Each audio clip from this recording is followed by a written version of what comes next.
Olá, eu sou Darcy Bizan e você está no Tu Porém Podcast.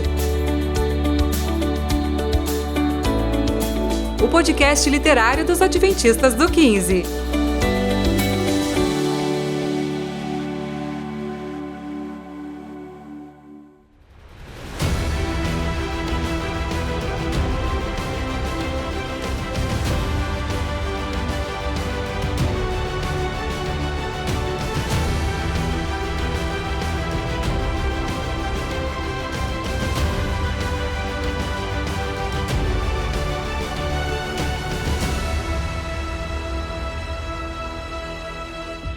Olá, irmãos, tudo bem com vocês? Bom, vocês estão ouvindo uma voz um pouquinho diferente aqui agora. A Paulinha e a Febs não serão a host de hoje, e hoje eu vou estar acompanhando com vocês aqui nos nossos últimos capítulos do livro 1000 Cairão ao Teu Lado, tá? Hoje eu não estou sozinho aqui, eu estou com a Lucy presença. O cara tem uma ficha impecável, o cara é jornalista, tá bom? Ex-diretor jovem também, manja muito. O Vini tá aqui de novo com a gente pra falar sobre mais um capítulo desse livro maravilhoso. E aí, Vini?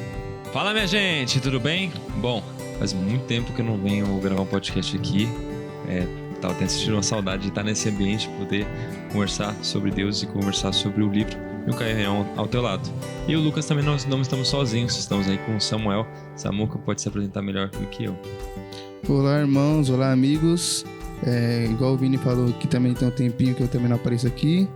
Estou estreando nessa temporada com o pessoal e espero que vocês gostem. Eu também não estou sozinho, estou com o meu grande amigo Lucas e nós vamos falar hoje.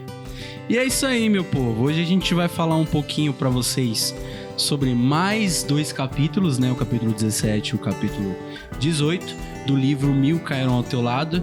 E bora lá, vamos conversar sobre esse livro incrível. Reta final, hein? Acompanha com a gente aí.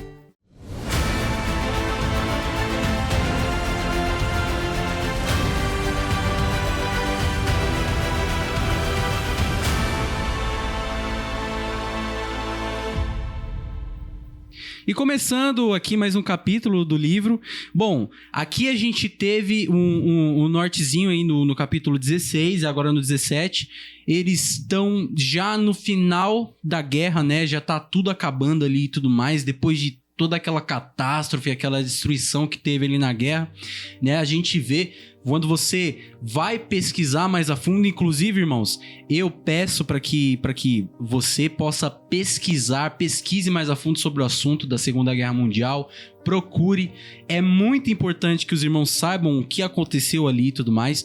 Mais de 6 milhões de pessoas foram mortas ali naquela guerra, e a gente percebe que o livro ele vem trazendo detalhadamente as catástrofes que foram acontecendo ali, não só com a família Hazel, mas também com as outras pessoas ali, os amigos do Franz, os amigos da Helene.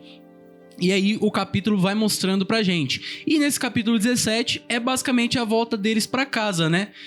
Depois que eles passam ali pelos portões, ali, depois que Franz passa pelos portões, eles meio que tiveram a sorte de cair na mão dos americanos, né? Graças a Deus não foram alemães, né? E aí surgiu um pequeno decreto ali em Frankfurt que todos os que iam pra Frankfurt, eles deviam se apresentar, né? Só que Franz, ele estava querendo voltar, né, para casa, reencontrar a sua família, né, reencontrar a Helene, as crianças. E aí ele voltando para casa, ele ouviu que ele precisava se apresentar. Só que aí depois, né, ele pensa assim, eu tenho algumas coisas que eu preciso buscar de volta antes de realmente ir para casa.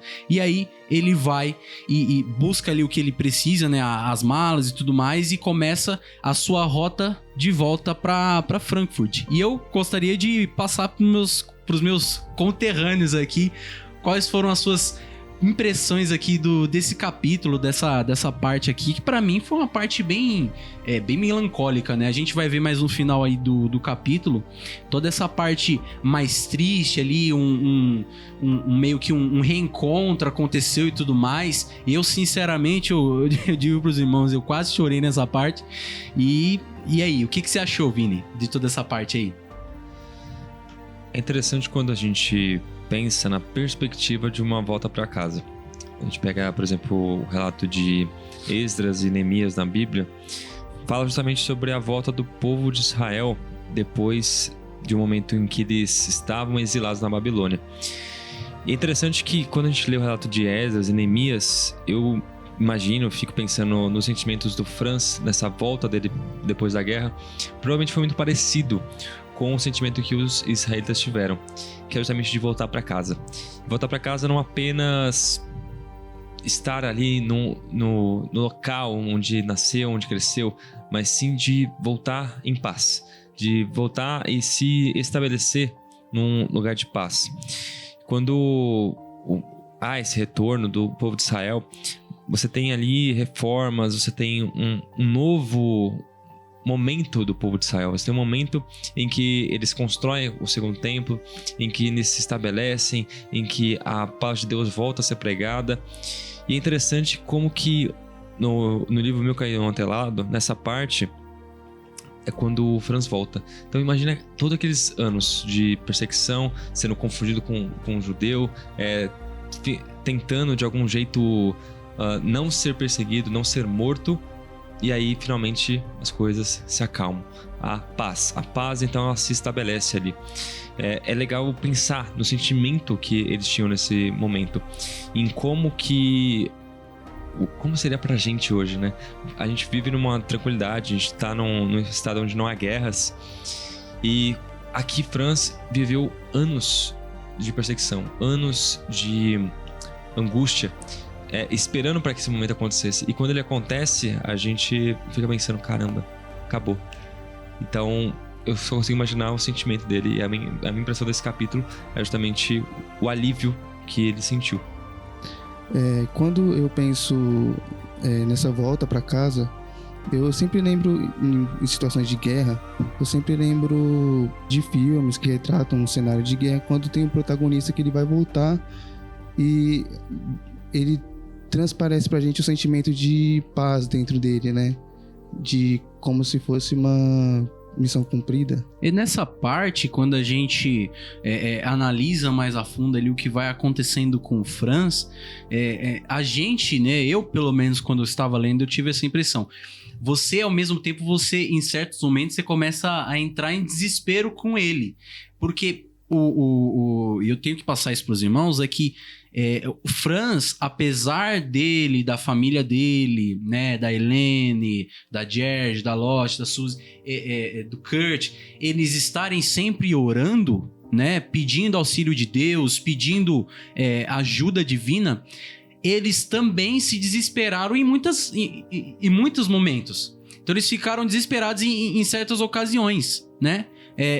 Uma dessas ocasiões é quando o Franz, ele tá voltando pra guerra e ele não acha a família dele de jeito nenhum, e de certa forma você sente o ar de desespero do personagem, você sente aquele retorno, poxa, quando é que eu vou reencontrar minha família finalmente? E aí você percebe que nesse meados de encerramento de guerra e tudo mais, né, o livro mesmo, não sei se os irmãos vão lembrar, mas aquele tenente lá, o tenente que perseguia sempre o Franz, o Gutschalk, né? Esse tenente, ele literalmente falava que ia acabar com a vida do Franz. Então você pensa que, poxa, o cara passou por tudo aquilo, conseguiu passar pela vistoria dos alemães, né? Usando só uma pistola de madeira, passando por anos de guerra. E o cara chega no final da guerra, né? Vai chegando no final da guerra, na verdade. E aí ele vai começando a sentir esse desespero, sentindo esse reencontro, sabe? Eu quero reencontrar minha família, eu quero lutar pra conseguir encontrar eles. E aí mais na frente no capítulo, né? Vai dizer que né, depois de um tempo e tudo mais, que o Franz tá voltando para casa e tudo, eles acabaram passando por uma vistoria, né, passando por exames médicos e tudo mais. E eu achei bem legal essa parte no livro, porque apresenta pra gente como era feito naquela época, né, onde você colocava os soldados, né, todos ali no ambiente onde eles seriam examinados, e aí os médicos, eles espiam todos para saber se realmente tinha acontecido durante a guerra, se não tinha perdido um braço, se não tinha perdido algum membro e tudo mais, se realmente estava bem. E aí os irmãos têm que lembrar também que eles também caíram nas mãos dos americanos, né? E nesse retorno e tudo mais, é quando o Franz ele explica, né, o motivo, né, dele acabar recebendo uma ordem, né, acabar recebendo uma ordem religiosa e tudo mais. Ele, na verdade, recusou atender uma ordem de um oficial por motivos religiosos, e foi tudo lá que os irmãos viram nos capítulos iniciais, né, da Pistola de Madeira, tudo que o Franz, ele não queria matar nenhuma pessoa durante a guerra e guardou os sábados mesmo na Alemanha nazista. Isso que eu achei interessante. O livro, ele vai deixar essa parte quase que em negrito pra gente ali, né, que mesmo na Alemanha nazista, o Franz, ele guardava os sábados, né. E aí, mais na frente, o Franz, quando ele está ali com um tenente, né, um coronel judeu, né, isso tudo no capítulo, né, ele explica o porquê que ele guardava o sábado e tudo mais, explica porquê que ele teve que atender essa tal ordem aí, né, de apresentação. O coronel, né, esse coronel, ele se apresenta como judeu, né, isso quase no finalzinho do capítulo, e diz que não guardou o sábado, né, mesmo sendo judeu, ele não conseguiu guardar o sábado na Alemanha nazista, o que dá um nortezinho pra gente da fé que teve o Franz, né, mesmo na Alemanha nazista o cara conseguiu guardar os princípios dele, né? Ou seja, eu gosto sempre de lembrar de uma coisa que meu pai passava pra mim, que assim, não importa o que aconteça com você, princípios não são algo que você venda, né?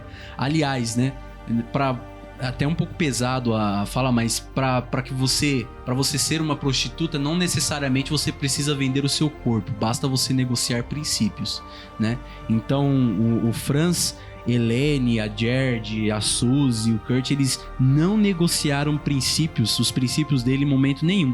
E pra quem acha que a Helene nesse capítulo, né, na verdade, e tudo ali, ela não sofreu tanto quanto o Franz, na verdade, muito pelo contrário, ela sofreu demais. Uma coisa que eu achei interessante também no capítulo foi que eles mostraram o número dos sobreviventes da 699, da companhia do Franz.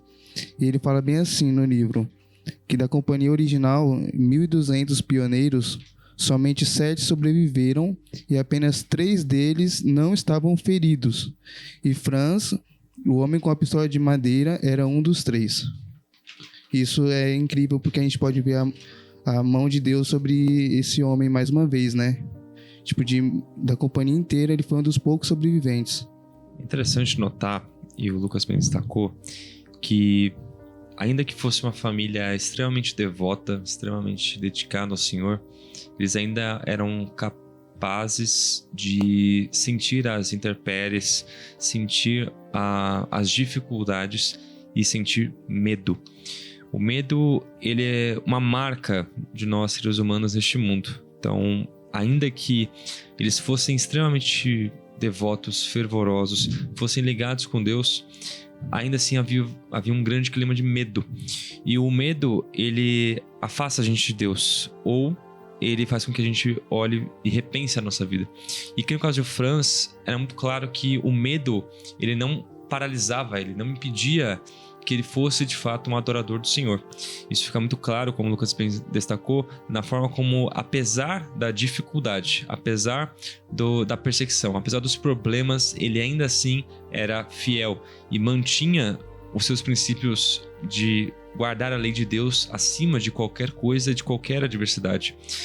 Esse momento em que ele guarda o sábado e um judeu não, mostra como que a fé de Franz era genuína. Era uma fé que ela era além das circunstâncias. Às vezes a gente anseia pela paz, a gente pede paz ao Senhor, mas a questão é que Deus, ele quer nos dar um contentamento. O que é o contentamento?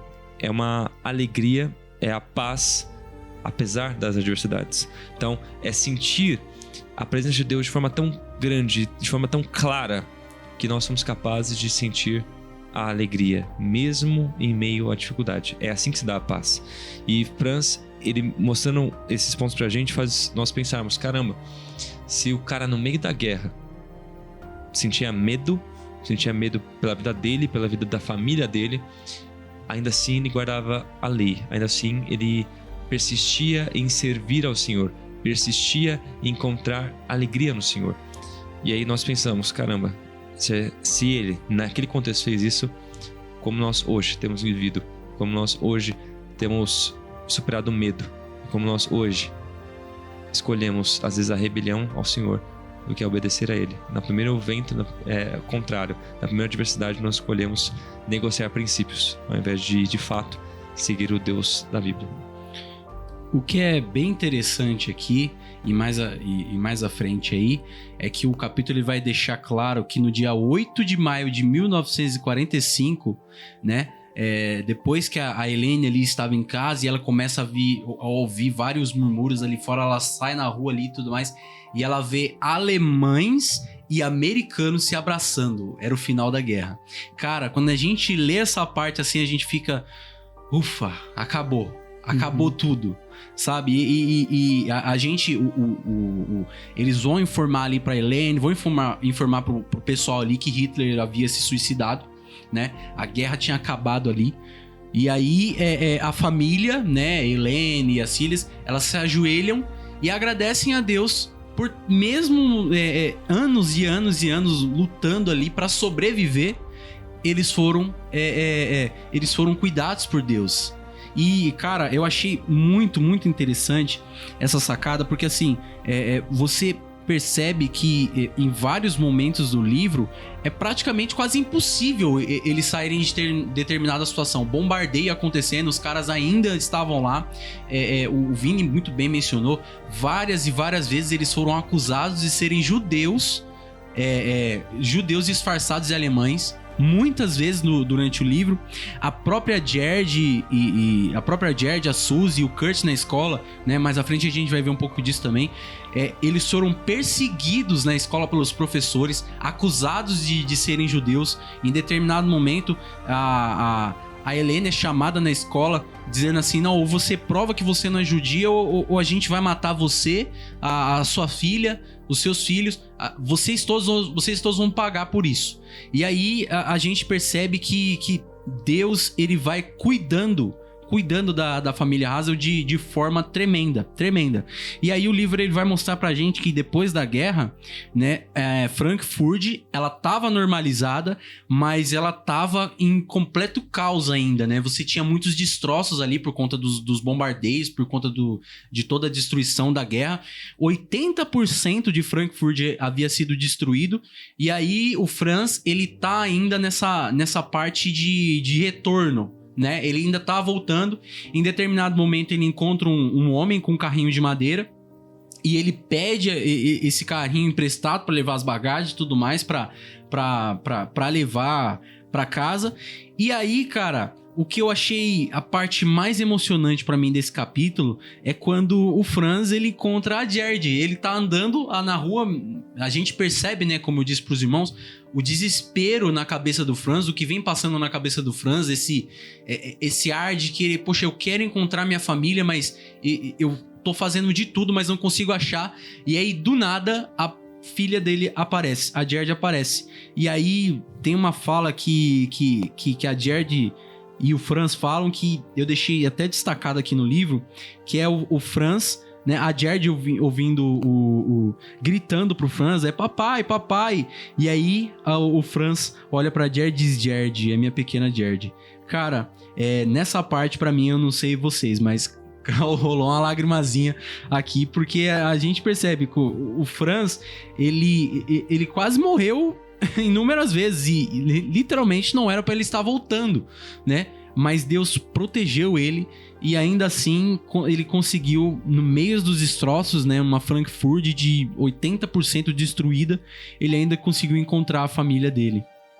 É bonito quando a esposa dele também encontra ele, né? Que de primeira ela não reconhece ele. Aí eles tem o reencontro, né? É muito bonito essa parte. Interessante que no final da guerra, no fim, os alemães e americanos se abraçam. Porque, no final das contas, a guerra ela é fruto dos líderes. E líderes maus, líderes que têm ambições perversas, criam conflitos, criam situações de desespero para ambos os lados. Então, o final da guerra, quando é destacado no livro, o abraço de alemães e americanos é algo que parece surpreendente, mas no final das contas se trata do retrato humano de quando há esse encontro de pessoas que elas só queriam viver vidas normais, elas só queriam estar seguindo a sua rotina, estar ali trabalhando, estar com a sua família, só que quando são levados para a guerra, a animosidade surge, os problemas surgem, aquele que era antes apenas um americano, aquele antes que era apenas um judeu, aquele que antes era apenas um alemão, agora é um inimigo, é um alvo a ser perseguido, a ser odiado, a ser morto. E esse abraço ele é emocionante porque ele revela que, no fim das contas, líderes maus conduzem o povo à maldade. E a gente pensa, e eu sempre gosto de trazer paralelos com a Bíblia, quando a gente percebe que na época dos reis haviam reis maus e reis bons. Os bons sempre levavam o povo mais próximo de Deus, já os maus levavam o povo para longe de Deus e mais perto ainda da guerra e do conflito. Então a maldade ela sempre atrai maldade, e maldade atrai guerra, atrai morte, atrai destruição. E quando a gente pensa no reencontro da família, é quando o retrato mais claro, assim, a lente mais próxima dessa guerra é mostrada pra gente. Então, é uma história real de uma família que, diante de uma guerra enorme, diante de medo, diante de adversidade, finalmente se reencontra para estar em paz, estar em harmonia e poder passar os próximos anos tranquilos e passar os anos continuando guardando a sua fé, continuando a sua vida e felizes, em paz. E a gente vai continuar aqui no capítulo, né? O capítulo 17, ele literalmente ele termina com a frase dizendo: após 6 anos de guerra, a família Hazel estava reunida novamente. Olha aí que forte, cara. E você percebe que o Franz, né, o capítulo 18, basicamente ele vai tratar sobre isso, é que o Franz, ele continua com seus trabalhos missionários mesmo no pós-guerra. Cara, o Franz, ele é um pastor, né, ele é um pastor na sua essência. Eu lembro muito de uma frase do meu pai, onde ele diz que um pastor, ele só é pastor mesmo quando as ovelhas o reconhecem como pastor. E cara, a gente percebe o cuidado que o Franz tinha com as pessoas, os membros da igreja mesmo. O capítulo 18, ele vai falar que o Franz, ele viajava 120 quilômetros para visitar os membros da igreja, cara. E lembrando, né, numa Frankfurt que estava completamente destruída, né? As pessoas que passaram pela guerra, muitos perderam entes queridos, né? As casas foram destruídas, tinha pessoas literalmente dormindo nas ruas, não tendo o que comer, e mesmo assim o Franz, ele fazia questão, né? Ele juntava ali com a Helene, com seus filhos, e eles também, né? Eles faziam questão de ajudar as pessoas que estavam necessitadas, as pessoas que precisavam realmente de uma ajuda, e não só os membros da igreja, mas também ajudavam quem não fazia parte ali da igreja adventista, eles continuavam ajudando. E esse capítulo ele vai trazer esse lado pastoral do Franz, né? Esse cuidado no pós-guerra. E a gente percebe que esse lado dele, ele não diminui quando ele passa por todas as diversidades. Pelo contrário, ele só aumenta, e aí ele vai passando isso para as pessoas, né? O Franz, ele tem um ditado judeu que diz que o judeu, você reconhece um judeu quando o cara conta muito bem uma história. E o Franz, ele literalmente, ele chega ali nas pessoas que passaram por todas aquelas atrocidades da guerra e começa a contar a história dele. Pô, eu passei por isso, eu vivi aqui nessa guerra, eu estava ali no pelotão e tudo mais, e guardei o sábado e ainda não tirei a vida de ninguém. E o cara, ele literalmente é um testemunho vivo de que você servir a Cristo vale a pena. Você servir a Cristo vale a pena. E realmente essa parte pra mim foi incrível. Agora eu vou estar passando aqui pros meus amigos para eles deixarem as últimas considerações deles nesse capítulo aqui, 17 e 18, que foram incríveis pra mim.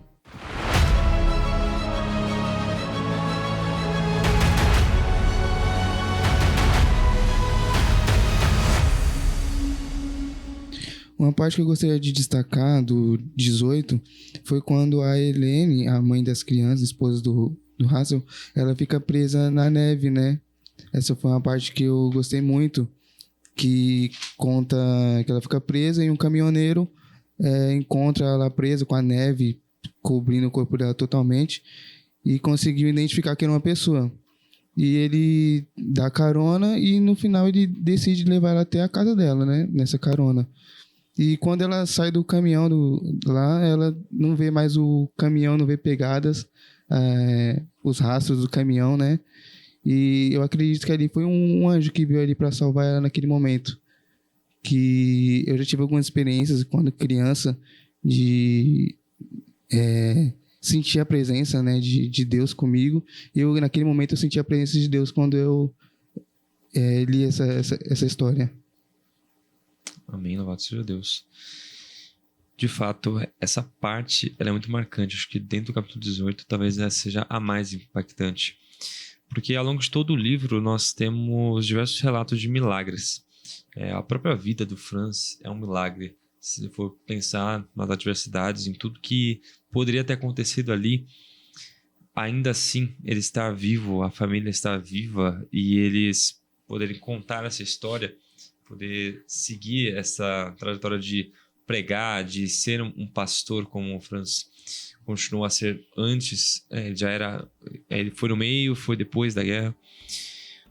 O que dá para destacar no final é que o relato de Franz e da família de Franz mostra pra gente que enquanto nós estamos aqui às vezes na dúvida se devemos ou não servir a Deus, se é difícil servir a Deus ou não, Franz mostra pra gente que nós estamos numa situação muito mais cômoda. E quando eles estavam numa situação muito mais adversa, eles foram capazes de manter a fé, foram capazes de estar unidos e ligados com Cristo acima de tudo. E a minha consideração final sobre esses 2 capítulos é de que nós podemos olhar para a história de Franz e nos inspirar e perceber o quanto nós somos mimados e quanto que a gente olha para a vida cristã e pensa, caramba, é muito difícil. Pois é, eles estavam numa situação muito mais difícil e ainda assim venceram. Nós podemos vencer porque nós temos um Deus que está acima de tudo e que é capaz de enviar anjos para nos tirar da neve e para que a gente tenha vida e paz. E muito bem, meus irmãos, e nós chegamos aí a mais um encerramento de um episódio do nosso podcast, tá? Esses capítulos eu tenho que confessar aos irmãos, foram capítulos bem emocionantes para mim. Ali você percebe ali desde a parte do reencontro até o encontro com a família, né? E o lado pastoral do Franz, a Helene tendo essa experiência sobrenatural e tudo mais. Cara, que capítulos incríveis, tá? E eu tenho que lembrar os irmãos também, tá? Nós temos redes sociais, ok? Nosso podcast tem redes sociais, é @tuporém.podcast, tá bom? Então, vá lá no seu Instagram, pesquisa @tuporém.podcast. A gente tá sempre soltando ali quando vai sair o próximo episódio do nosso querido podcast, do seu favorito podcast literário. É isso aí, sem mais delongas, até mais. Tchau!